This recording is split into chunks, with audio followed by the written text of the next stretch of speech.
हाँ, तुम बिल्कुल टेंशन मत लो, तुम बहुत अच्छे से स्पीच दे पाओगी।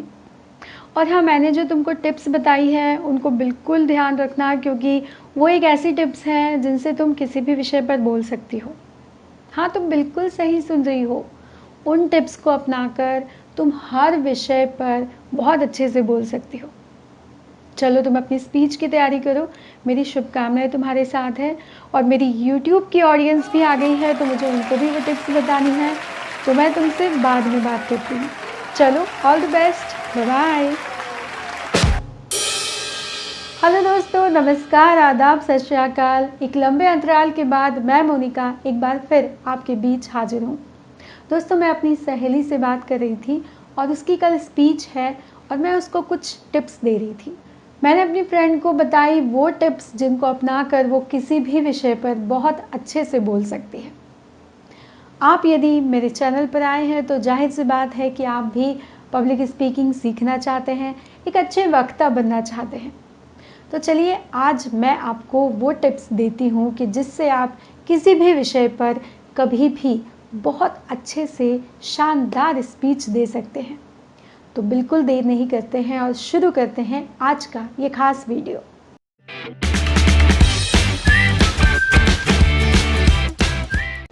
किसी भी विषय पर बहुत अच्छे से बोलने के लिए मेरी जो पहली टिप्स है वो है इंट्रोडक्शन, परिचय। यहाँ पर मैं आपके परिचय की बात नहीं कर रही हूँ, मैं बात कर रही हूँ जिस भी विषय पर आपको बोलना है। मान लीजिए आपको किसी महापुरुष के दिवस के दिन बोलना है तो आपको उस महापुरुष के बारे में परिचय देना होगा, उनके बारे में, उनके जीवन के बारे में थोड़ा सा बताना होगा। आप किसी खास दिन पर बोल रहे हैं, आप होली पर बोल रहे हैं या आप 15 अगस्त या 26 जनवरी पर बोल रहे हैं, तो वो दिन उसका क्या महत्व है, वो क्यों मनाया जाता है, उसके बारे में आपको बात करनी चाहिए शुरुआत में। बहुत ज़्यादा लंबा इतिहास निकाल कर नहीं लाना चाहिए क्योंकि वो बहुत ज़्यादा लेंदी हो जाता है तो बोरिंग होने लगता है, लेकिन परिचय 2-3 लाइनों में आपको देना चाहिए। उससे आपकी जो स्पीच है उसका जो माहौल है वो बनता है, शुरुआत बहुत अच्छी होती है। किसी भी विषय पर बोलने के लिए मेरी जो दूसरी टिप्स है वो है सकारात्मकता, पॉजिटिविटी। जब आप किसी विषय पर बोलते हैं तो आपको हमेशा शुरुआत में पॉजिटिव बातें करनी है।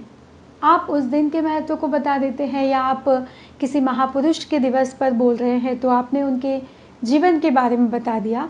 अब आपको कुछ पॉजिटिव बातें करनी है, कुछ अच्छी बातें करनी है, कुछ ऐसी बातें करनी है जो कि पॉजिटिव माहौल को बनाती है, पॉजिटिव एटमॉस्फेयर को क्रिएट करती है।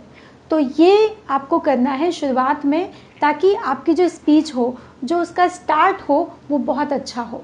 तो इस तरीके से आपको अपनी स्पीच की शुरुआत करनी है। पहले आपको इंट्रोडक्शन देना है, परिचय देना है, उस दिन के बारे में बताना है और उसके बाद आपको कुछ पॉजिटिव बातें करके अपनी स्पीच की शुरुआत करनी है।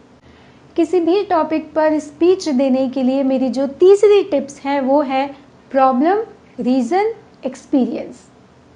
मैं आपको एग्जाम्पल देके बताती हूँ। मान लीजिए आपको 26 जनवरी या 15 अगस्त पर स्पीच देनी है। आपने शुरुआत में इंट्रोडक्शन दे दिया, आपने ये बता दिया कि 15 अगस्त या 26 जनवरी क्यों मनाया जाता है। आपने उसकी पॉजिटिव बातें भी बता दी, सकारात्मक बातें बता दी। अब आपको प्रॉब्लम्स की बात करनी है।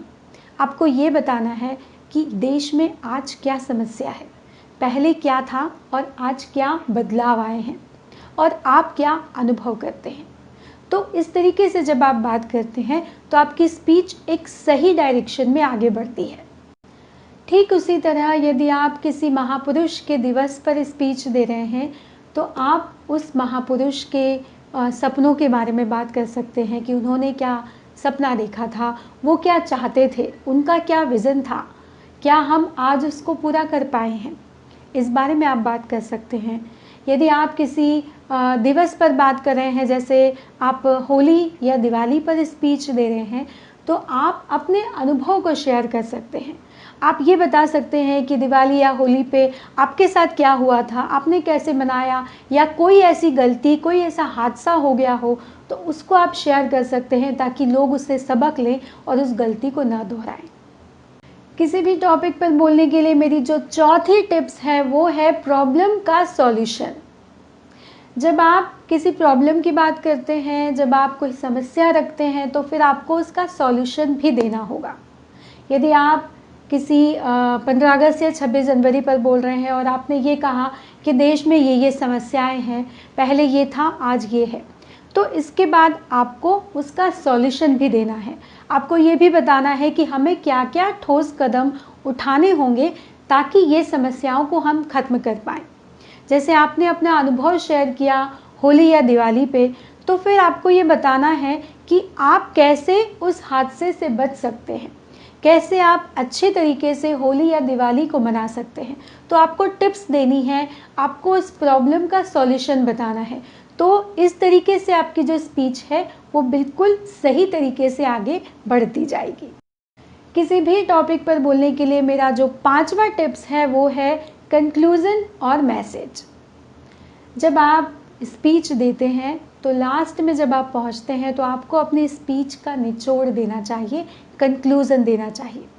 यदि आपने मेरे पहले के वीडियो देखे हैं तो आपको पता होगा कि मैं हमेशा कहती हूँ कि जब भी आप स्पीच देते हैं तो जो लास्ट का मिनट होता है उसमें आपको अपनी स्पीच का निचोड़ देना चाहिए कंक्लूज़न के तौर पर। साथ ही आपको कुछ मैसेज देना चाहिए जिससे कि एक पॉजिटिव मैसेज मिले और आप एक अच्छी छाप छोड़ पाएँ एक अच्छे स्पीकर के रूप में। तो दोस्तों, ये थी वो 5 टिप्स जिनसे आप किसी भी विषय पर, किसी भी टॉपिक पर बहुत अच्छे से बोल सकते हैं। इसके अलावा कुछ और बातों का आपको ख्याल रखना है, जैसे कि आत्मविश्वास, कॉन्फिडेंस। जब तक कॉन्फिडेंस नहीं है, आत्मविश्वास नहीं है, आप एक अच्छे स्पीकर बिल्कुल नहीं बन सकते। ये मैं हमेशा कहती हूँ।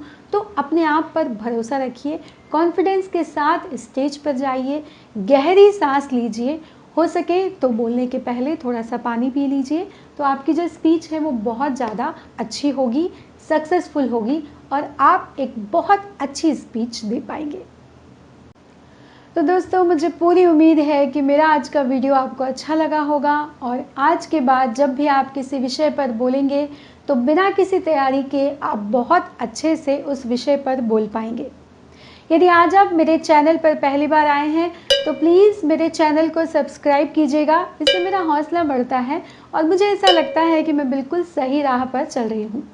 यदि आपको मेरे वीडियो अच्छे लगते हैं तो प्लीज़ इसे शेयर कीजिएगा ताकि यदि कोई पब्लिक स्पीकर बनना चाहता है तो उसको मेरे वीडियो काम आ सके और उस तक मेरे वीडियो पहुँच सके। यदि आपके कोई सुझाव है तो आप मुझे कमेंट बॉक्स में बता सकते हैं। आप मुझे इंस्टाग्राम पर फॉलो कर सकते हैं। मेरा इंस्टाग्राम आईडी मैंने नीचे डिस्क्रिप्शन बॉक्स में दिया है। आप मुझे मेल भी कर सकते हैं। मेरा मेल आईडी भी मैंने नीचे डिस्क्रिप्शन बॉक्स में दिया हुआ है। फेसबुक का एक पेज बनाया है मैंने, आप चाहें तो उसे भी फॉलो कर सकते हैं। उसका भी लिंक मैंने डिस्क्रिप्शन बॉक्स में दिया है। तो दोस्तों, अगले किसी नए वीडियो में अगले किसी नए विषय के साथ आपसे फिर मुलाकात होगी। तब तक आप अपना और अपनों का ख्याल रखिए। धन्यवाद दोस्तों।